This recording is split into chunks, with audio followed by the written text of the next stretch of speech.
My young friends, today is indeed inspiring. We are in the business of energy, and I must admit, I have never felt this energized before. This is the power of your generation. I look forward to each of you, and you are indeed some of the best talent our nation has. My intent is to accomplish two things. First, talk about my personal journey. I decided to come this time, hoping that if my story could set an example for even a handful of you, I would live satisfied that I had some impact.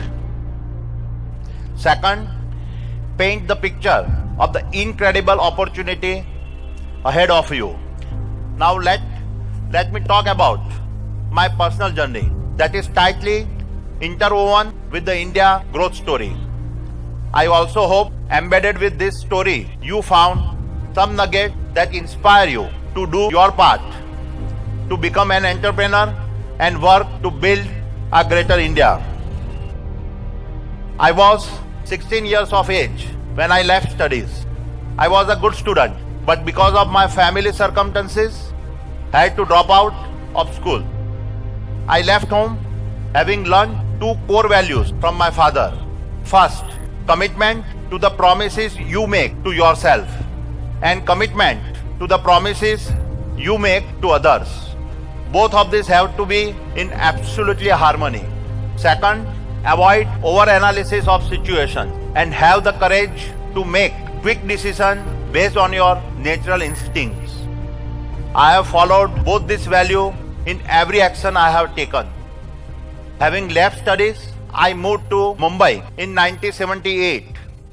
Landing in Mumbai with nothing in my pockets was exciting as well as daunting. I wanted to be an entrepreneur, the raw optimism of a 16-year-old boy. My first step in my entrepreneurial journey was learning to assort and do the valuation of diamonds.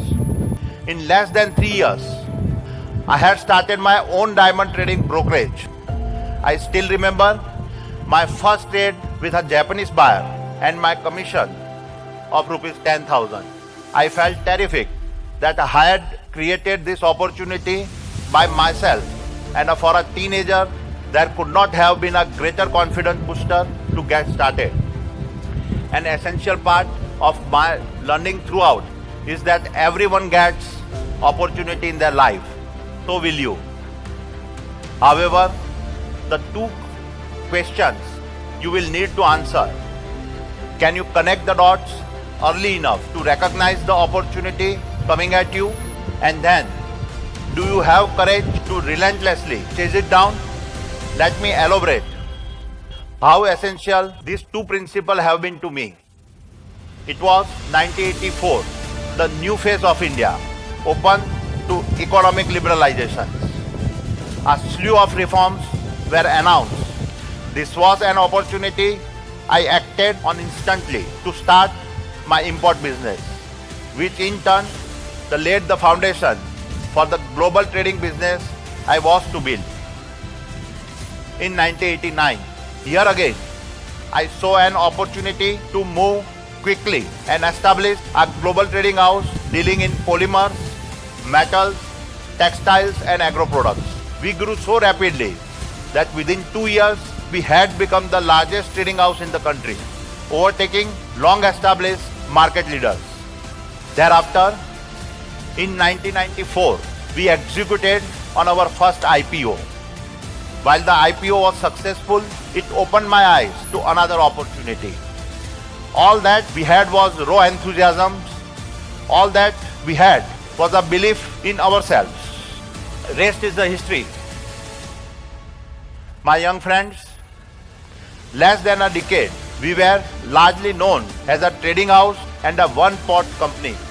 Today, we are the country's largest ports and logistics business, largest private thermal power business, largest private transmission business, largest renewable energy business, largest coal trading business, largest mining business, and largest agro business, all in less than 10 years. Behind each one of these are inspirational story of guts and sacrifices people have made to make all this happen. Along this journey, we also built the world's largest thermal power plant site within the private sector, the world's largest import coal terminal, and the world's largest single location solar generation farm. If I, against all odds, made it as an entrepreneur, there is no reason why there cannot be 1,000 greater entrepreneurs amongst you. My young friends, we live in a blessed country. You are at a point of time where the future of our nation is full of incredible growth opportunities. Let me now elaborate on some of my fundamental learnings that I hope will be useful to you. First, have a personal purpose that drives you. It is said in the Gita, it is better to live your own destiny imperfectly than to live an imitation of somebody else's life with perfections. Purpose is identified as something that you see as your destiny 10, 20 or 30 years from now. In my case, the purpose that drives me is that of our nation building. Every infrastructure opportunity I have created is associated within this purpose.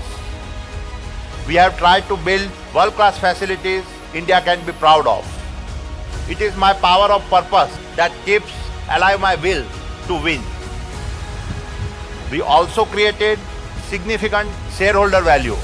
An investor owning one share of Adani Enterprise at its 1994 IPO price of rupees 150 would today be holding a share worth about rupees 1 lakh. This translates to a return of over 650 times in less than 25 years. My young friends, the rate at which science, technology, economics and geopolitics is merging, the only way you stay on top of this by ensuring you are continuously learning. Even today, I try to spend a couple of hours reading every day, listening to people from sectors that I know little about, making a couple of trips to Silicon Valley to see how game-changing technologies are impacting every facet of our life. All this allow me to paint for myself the larger picture about where the next set of opportunity will be created. Therefore, develop a passion for learning. This is the only way you never cease to grow. Keep in mind that for every one of you here, there is a million out there who are less fortunate. Therefore, whatever you do, do it keeping your greater purpose in mind. Do it for your parents who have invested their life in you. Do it for your teachers who have selflessly worked for your success. And do it for that child who does not have the privilege of studying in a college like you. My young friends, I wish you the best. May all your aspirations come true and may you take our nation, India, to great heights. Thank you. Jai Hind.